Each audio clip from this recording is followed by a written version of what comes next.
ನಮಸ್ಕಾರ ಬಂಧುಗಳೇ, ಇವತ್ತು ಮಾರ್ಗಶೀರ್ಷ ಮಾಸದ ಆದಿತ್ಯವಾರದ ದಿನದಂದು ಸೂರ್ಯನಾರಾಯಣ ದೇವರನ್ನು ಪೂಜಿಸಲಾಗುತ್ತದೆ ಮತ್ತು ಮಾರ್ಗಶೀರ್ಷ ಮಾಸವು ಶ್ರೀನಾರಾಯಣ ದೇವರದ್ದೇ ಮಾಸ. ಹಾಗಾಗಿ ಇವತ್ತು ನಾವೆಲ್ಲ ಭಕ್ತರು ಸೇರಿ ಶ್ರೀ ಆದಿತ್ಯ ಕವಚ ಅನ್ನುವ ಮಂತ್ರವನ್ನು ಪಾರಾಯಣ ಮಾಡೋಣ ಅಥವಾ ಶ್ರವಣ ಮಾಡೋಣ. ಈ ಮಂತ್ರವನ್ನು ಇಂದು ಭಕ್ತಿಯಿಂದ ಆದಷ್ಟು ಹೆಚ್ಚು ಬಾರಿ ಪಾರಾಯಣ ಅಥವಾ ಶ್ರವಣ ಮಾಡಿದರೆ ಈ ಜನ್ಮದ ಪಾಪಕರ್ಮಗಳೆಲ್ಲ ತೊಳೆದು ಹೋಗುತ್ತವೆ, ಅನಿಷ್ಟಗಳು ಬರುವ ಮೊದಲೇ ನಾಶವಾಗುತ್ತವೆ, ನವಗ್ರಹ ದೋಷದಿಂದ ಮುಕ್ತಿ ಸಿಗುತ್ತದೆ ಮತ್ತು ಸುಖದ ಪ್ರಕಾಶ ಜೀವನವನ್ನು ಪ್ರವೇಶಿಸುತ್ತದೆ. ಇಂದಿನ ಮನೆಮದ್ದು ಹೀಗಿದೆ: ಅತಿಸಾರವಾಗುತ್ತಿದ್ದರೆ ಅಂದರೆ ಲೂಸ್ ಮೋಷನ್ಸ್ ಆಗುತ್ತಿದ್ದರೆ ಈ ಮನೆಮದ್ದನ್ನು ಉಪಯೋಗಿಸಿ. 2 ನೇರಳೆ ಎಲೆ ಹಾಗೂ 2 ಮಾವಿನ ಎಲೆಗಳನ್ನು ತೆಗೆದುಕೊಂಡು ಅವುಗಳನ್ನು ಚೆನ್ನಾಗಿ ತೊಳೆದು 1 ಲೋಟ ನೀರಿಗೆ ಹಾಕಿ ಚೆನ್ನಾಗಿ ಬಿಸಿ ಮಾಡಿ ಕಷಾಯವನ್ನು ತಯಾರಿಸಿಕೊಳ್ಳಿ. ಈ ಕಷಾಯವನ್ನು ಕುಡಿಯುವುದರಿಂದ ಅತಿಸಾರದ ಜೊತೆ ವಾಂತಿ ಮತ್ತು ಬಾಯಾರಿಕೆಯ ಸಮಸ್ಯೆಯೂ ಕೂಡ ದೂರವಾಗುತ್ತದೆ. ಬಂಧುಗಳೇ, ನೀವು ಚಾನಲಿಗೆ ಹೊಸದಾಗಿ ಬಂದಿದ್ದರೆ ಚಾನಲನ್ನು ಸಬ್ಸ್ಕ್ರೈಬ್ ಮಾಡಿ, ಹತ್ತಿರ ಇರುವ ಬೆಲ್ ಬಟನ್ ಪ್ರೆಸ್ ಮಾಡಿ ಆಲ್ ಅನ್ನುವ ಆಪ್ಷನ್ ಅನ್ನು ಸಿಲೆಕ್ಟ್ ಮಾಡಿ.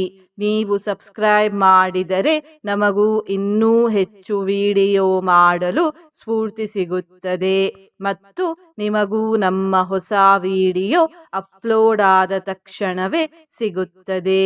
ಮಂತ್ರಶ್ರವಣ ಮಾಡುವಾಗ ಓಂ ಶ್ರೀ ಆದಿತ್ಯಾಯ ನಮಃ ಎಂದು ಕಮೆಂಟ್ ಮಾಡಿ ಬಂಧುಗಳೇ. ಮಂತ್ರ ಪಾರಾಯಣವನ್ನು ಶುರು ಮಾಡೋಣ. ಸಿಂಧೂರವರ್ಣಾಯ ಸುಮಂಡಲಾಯ ಸುವರ್ಣರತ್ನಾಭರಣಾಯ ತುಭ್ಯಂ ಓಂ ಶ್ರೀ ಆದಿತ್ಯಾಯ ನಮಃ. ಸಿಂಧೂರವರ್ಣಾಯ ಸುಮಂಡಲಾಯ ಸುವರ್ಣರತ್ನಾಭರಣಾಯ ತುಭ್ಯಂ ಓಂ ಶ್ರೀ ಆದಿತ್ಯಾಯ ನಮಃ. ಸಿಂಧೂರವರ್ಣಾಯ ಸುಮಂಡಲಾಯ ಸುವರ್ಣರತ್ನಾಭರಣಾಯ ತುಭ್ಯಂ ಓಂ ಶ್ರೀ ಆದಿತ್ಯಾಯ ನಮಃ. ಸಿಂಧೂರವರ್ಣಾಯ ಸುಮಂಡಲಾಯ ಸುವರ್ಣರತ್ನಾಭರಣಾಯ ತುಭ್ಯಂ ಓಂ ಶ್ರೀ ಆದಿತ್ಯಾಯ ನಮಃ. ಸಿಂಧೂರವರ್ಣಾಯ ಸುಮಂಡಲಾಯ ಸುವರ್ಣರತ್ನಾಭರಣಾಯ ತುಭ್ಯಂ ಓಂ ಶ್ರೀ ಆದಿತ್ಯಾಯ ನಮಃ. ಸಿಂಧೂರವರ್ಣಾಯ ಸುಮಂಡಲಾಯ ಸುವರ್ಣರತ್ನಾಭರಣಾಯ ತುಭ್ಯಂ ಓಂ ಶ್ರೀ ಆದಿತ್ಯಾಯ ನಮಃ. ಸಿಂಧೂರವರ್ಣಾಯ ಸುಮಂಡಲಾಯ ಸುವರ್ಣರತ್ನಾಭರಣಾಯ ತುಭ್ಯಂ ಓಂ ಶ್ರೀ ಆದಿತ್ಯಾಯ ನಮಃ. ಸಿಂಧೂರವರ್ಣಾಯ ಸುಮಂಡಲಾಯ ಸುವರ್ಣರತ್ನಾಭರಣಾಯ ತುಭ್ಯಂ ಓಂ ಶ್ರೀ ಆದಿತ್ಯಾಯ ನಮಃ. ಸಿಂಧೂರವರ್ಣಾಯ ಸುಮಂಡಲಾಯ ಸುವರ್ಣರತ್ನಾಭರಣಾಯ ತುಭ್ಯಂ ಓಂ ಶ್ರೀ ಆದಿತ್ಯಾಯ ನಮಃ. ಸಿಂಧೂರವರ್ಣಾಯ ಸುಮಂಡಲಾಯ ಸುವರ್ಣರತ್ನಾಭರಣಾಯ ತುಭ್ಯಂ ಓಂ ಶ್ರೀ ಆದಿತ್ಯಾಯ ನಮಃ.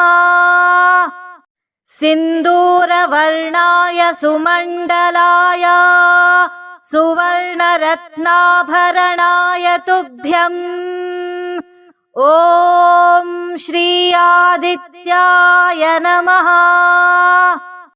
सिन्दूरवर्णाय सुमण्डलाय सुवर्णरत्नाभरणाय तुभ्यम् ॐ श्री आदित्याय नमः। सिन्दूरवर्णाय सुमण्डलाय सुवर्णरत्नाभरणाय तुभ्यम् ॐ श्री आदित्याय नमः। सिन्दूरवर्णाय सुमण्डलाय सुवर्णरत्नाभरणाय तुभ्यम् ॐ श्री आदित्याय नमः। सिन्दूरवर्णाय सुमण्डलाय सुवर्णरत्नाभरणाय तुभ्यम् ॐ श्री आदित्याय नमः। सिन्दूरवर्णाय सुमण्डलाय सुवर्णरत्नाभरणाय तुभ्यम् ॐ श्री आदित्याय नमः। सिन्दूरवर्णाय सुमण्डलाय सुवर्णरत्नाभरणाय तुभ्यम् ॐ श्री आदित्याय नमः। सिन्दूरवर्णाय सुमण्डलाय सुवर्णरत्नाभरणाय तुभ्यम् ॐ श्री आदित्याय नमः। सिन्दूरवर्णाय सुमण्डलाय सुवर्णरत्नाभरणाय तुभ्यम् ॐ श्री आदित्याय नमः। सिन्दूरवर्णाय सुमण्डलाय सुवर्णरत्नाभरणाय तुभ्यम् ॐ श्री आदित्याय नमः। सिन्दूरवर्णाय सुमण्डलाय सुवर्णरत्नाभरणाय तुभ्यम् ॐ श्री आदित्याय नमः। सिन्दूरवर्णाय सुमण्डलाय सुवर्णरत्नाभरणाय तुभ्यम् ॐ श्री आदित्याय नमः। सिन्दूरवर्णाय सुमण्डलाय सुवर्णरत्नाभरणाय तुभ्यम् ॐ श्री आदित्याय नमः। सिन्दूरवर्णाय सुमण्डलाय सुवर्णरत्नाभरणाय तुभ्यम् ॐ श्री आदित्याय नमः। सिन्दूरवर्णाय सुमण्डलाय सुवर्णरत्नाभरणाय तुभ्यम् ॐ श्री आदित्याय नमः। सिन्दूरवर्णाय सुमण्डलाय सुवर्णरत्नाभरणाय तुभ्यम् ॐ श्री आदित्याय नमः। सिन्दूरवर्णाय सुमण्डलाय सुवर्णरत्नाभरणाय तुभ्यम् ॐ श्री आदित्याय नमः। सिन्दूरवर्णाय सुमण्डलाय सुवर्णरत्नाभरणाय तुभ्यम् ॐ श्री आदित्याय नमः। सिन्दूरवर्णाय सुमण्डलाय सुवर्णरत्नाभरणाय तुभ्यम् ॐ श्री आदित्याय नमः। सिन्दूरवर्णाय सुमण्डलाय सुवर्णरत्नाभरणाय तुभ्यम् ॐ श्री आदित्याय नमः। सिन्दूरवर्णाय सुमण्डलाय सुवर्णरत्नाभरणाय तुभ्यम् ॐ श्री आदित्याय नमः। सिन्दूरवर्णाय सुमण्डलाय सुवर्णरत्नाभरणाय तुभ्यम् ॐ श्री आदित्याय नमः। सिन्दूरवर्णाय सुमण्डलाय सुवर्णरत्नाभरणाय तुभ्यम् ॐ श्री आदित्याय नमः। सिन्दूरवर्णाय सुमण्डलाय सुवर्णरत्नाभरणाय तुभ्यम् ॐ श्री आदित्याय नमः। सिन्दूरवर्णाय सुमण्डलाय सुवर्णरत्नाभरणाय तुभ्यम् ॐ श्री आदित्याय नमः। सिन्दूरवर्णाय सुमण्डलाय सुवर्णरत्नाभरणाय तुभ्यम् ॐ श्री आदित्याय नमः। सिन्दूरवर्णाय सुमण्डलाय सुवर्णरत्नाभरणाय तुभ्यम् ॐ श्री आदित्याय नमः। सिन्दूरवर्णाय सुमण्डलाय सुवर्णरत्नाभरणाय तुभ्यम् ॐ श्री आदित्याय नमः। सिन्दूरवर्णाय सुमण्डलाय सुवर्णरत्नाभरणाय तुभ्यम् ॐ श्री आदित्याय नमः। सिन्दूरवर्णाय सुमण्डलाय सुवर्णरत्नाभरणाय तुभ्यम् ॐ श्री आदित्याय नमः। सिन्दूरवर्णाय सुमण्डलाय सुवर्णरत्नाभरणाय तुभ्यम् ॐ श्री आदित्याय नमः। सिन्दूरवर्णाय सुमण्डलाय सुवर्णरत्नाभरणाय तुभ्यम् ॐ श्री आदित्याय नमः। सिन्दूरवर्णाय सुमण्डलाय सुवर्णरत्नाभरणाय तुभ्यम् ॐ श्री आदित्याय नमः। सिन्दूरवर्णाय सुमण्डलाय सुवर्णरत्नाभरणाय तुभ्यम् ॐ श्री आदित्याय नमः।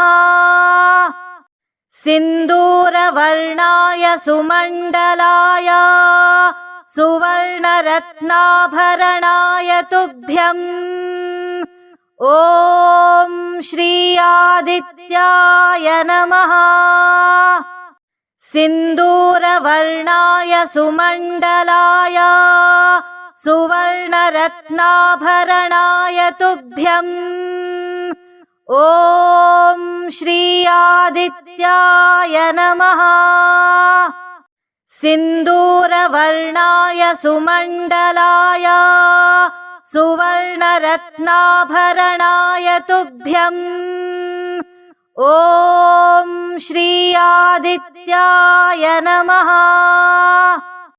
सिन्दूरवर्णाय सुमण्डलाय सुवर्णरत्नाभरणाय तुभ्यम् ॐ श्री आदित्याय नमः। सिन्दूरवर्णाय सुमण्डलाय सुवर्णरत्नाभरणाय तुभ्यम् ॐ श्री आदित्याय नमः।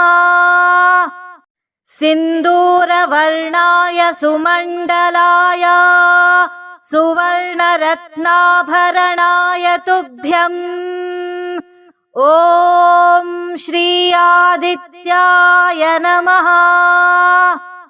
सिन्दूरवर्णाय सुमण्डलाय सुवर्णरत्नाभरणाय तुभ्यम् ॐ श्री आदित्याय नमः।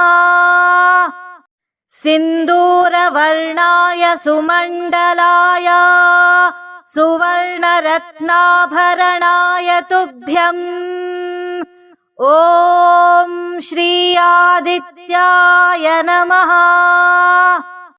सिन्दूरवर्णाय सुमण्डलाय सुवर्णरत्नाभरणाय तुभ्यम् ॐ श्री आदित्याय नमः।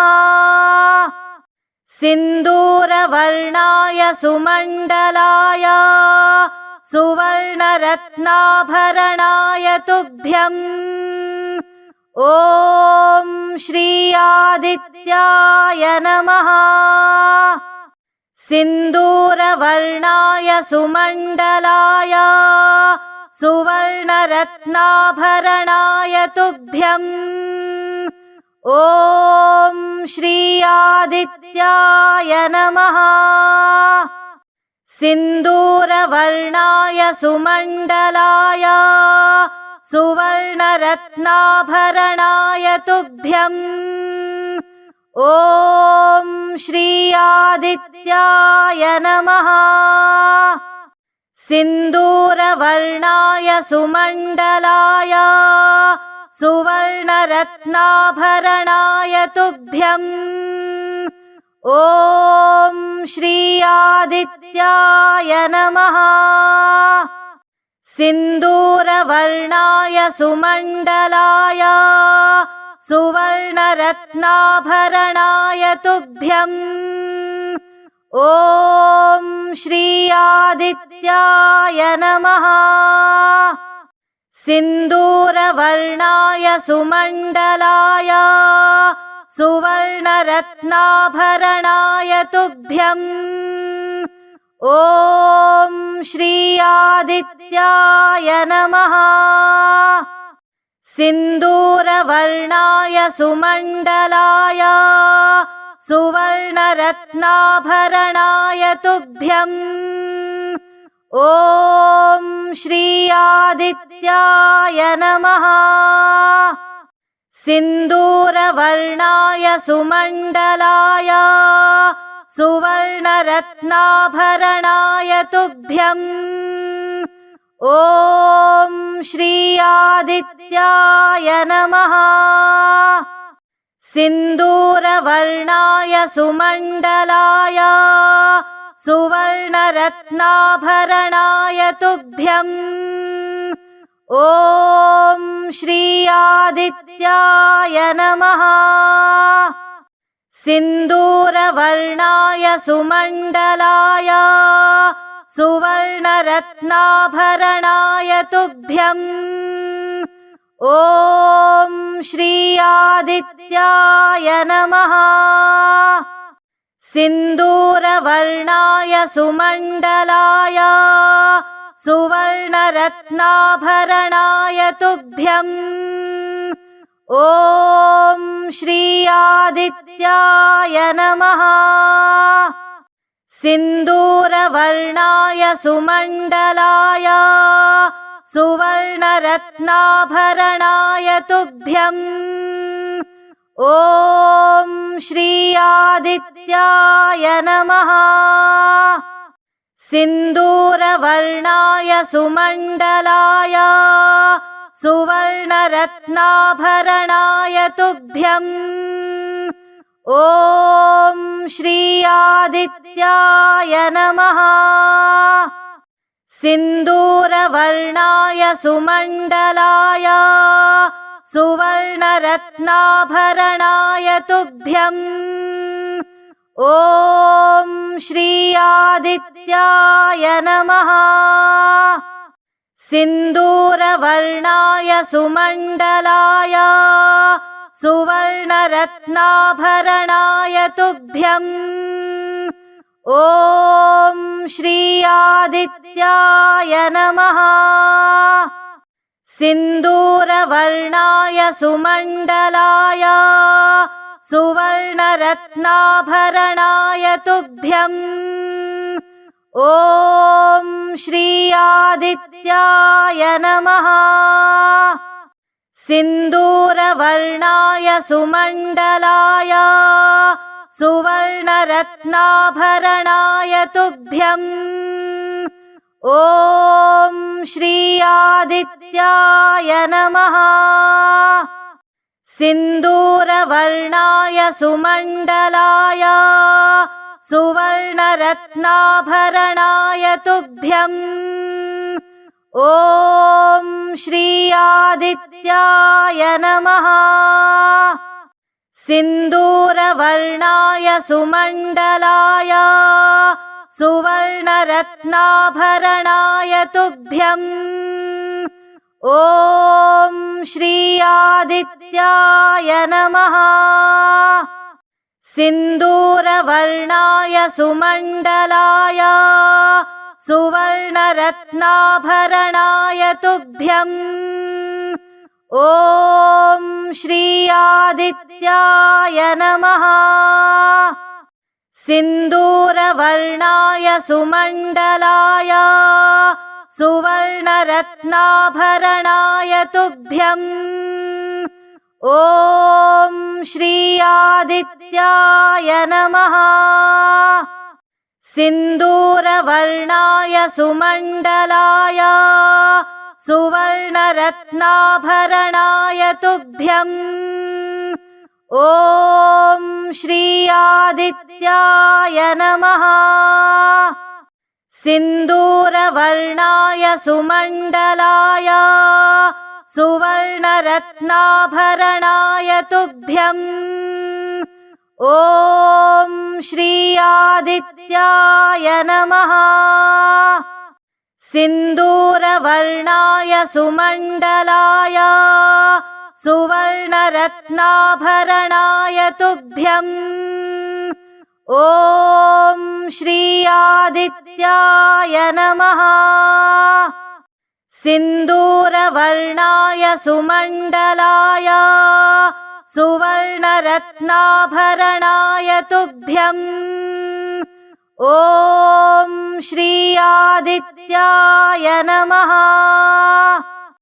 सिन्दूरवर्णाय सुमण्डलाय सुवर्णरत्नाभरणाय तुभ्यम् ॐ श्री आदित्याय नमः। सिन्दूरवर्णाय सुमण्डलाय सुवर्णरत्नाभरणाय तुभ्यम् ॐ श्री आदित्याय नमः। सिन्दूरवर्णाय सुमण्डलाय सुवर्णरत्नाभरणाय तुभ्यम् ॐ श्री आदित्याय नमः। सिन्दूरवर्णाय सुमण्डलाय सुवर्णरत्नाभरणाय तुभ्यम् ॐ श्री आदित्याय नमः। सिन्दूरवर्णाय सुमण्डलाय सुवर्णरत्नाभरणाय तुभ्यम् ॐ श्री आदित्याय नमः। सिन्दूरवर्णाय सुमण्डलाय सुवर्णरत्नाभरणाय तुभ्यम् ॐ श्री आदित्याय नमः। सिन्दूरवर्णाय सुमण्डलाय सुवर्णरत्नाभरणाय तुभ्यम् ॐ श्री आदित्याय नमः। सिन्दूरवर्णाय सुमण्डलाय सुवर्णरत्नाभरणाय तुभ्यम् ॐ श्री आदित्याय नमः। सिन्दूरवर्णाय सुमण्डलाय सुवर्णरत्नाभरणाय तुभ्यम् ॐ श्री आदित्याय नमः। सिन्दूरवर्णाय सुमण्डलाय सुवर्णरत्नाभरणाय तुभ्यम् ॐ श्री आदित्याय नमः। सिन्दूरवर्णाय सुमण्डलाय सुवर्णरत्नाभरणाय तुभ्यम् ॐ श्री आदित्याय नमः। सिन्दूरवर्णाय सुमण्डलाय सुवर्णरत्नाभरणाय तुभ्यम् ॐ श्री आदित्याय नमः। सिन्दूरवर्णाय सुमण्डलाय सुवर्णरत्नाभरणाय तुभ्यम् ॐ श्री आदित्याय नमः।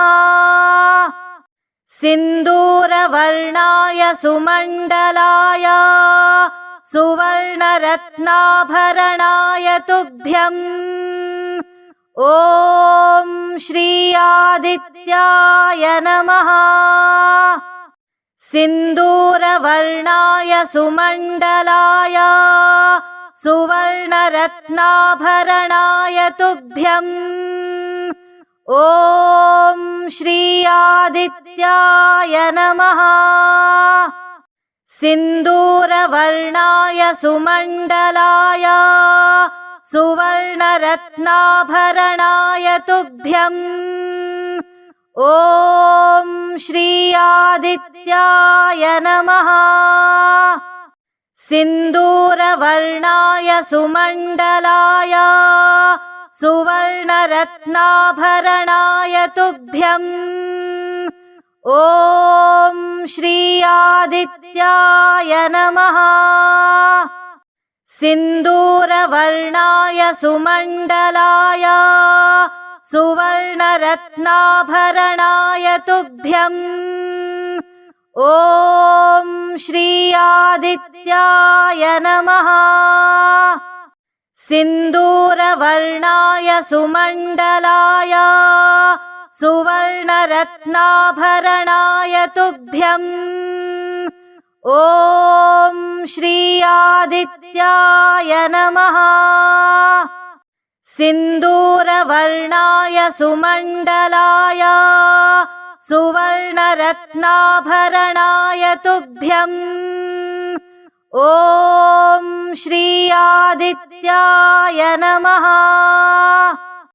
सिन्दूरवर्णाय सुमण्डलाय सुवर्णरत्नाभरणाय तुभ्यम् ॐ श्री आदित्याय नमः।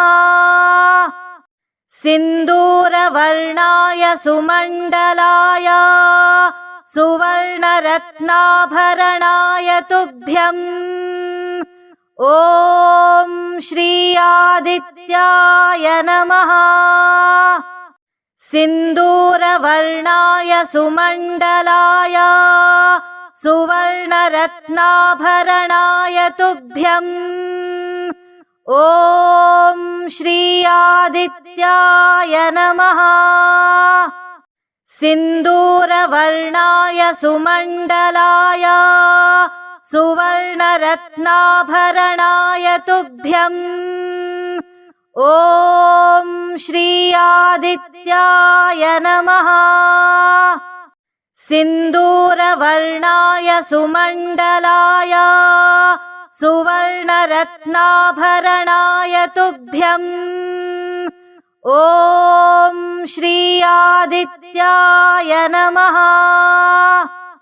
सिन्दूरवर्णाय सुमण्डलाय सुवर्णरत्नाभरणाय तुभ्यम् ॐ श्री आदित्याय नमः।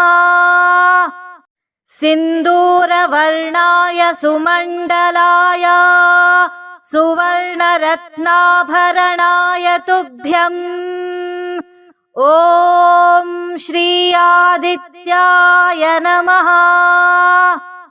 सिन्दूरवर्णाय सुमण्डलाय सुवर्णरत्नाभरणाय तुभ्यम् ॐ श्री आदित्याय नमः।